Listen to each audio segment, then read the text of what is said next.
Nearly 50,000 members of the International Longshoremen's Association went on strike this morning.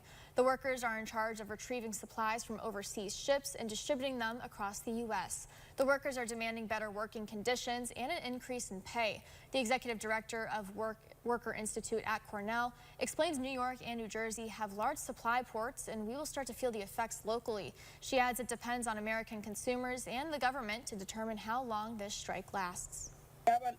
Unions have a lot of support from the public because they understand how critical unions are to improving workers and wages.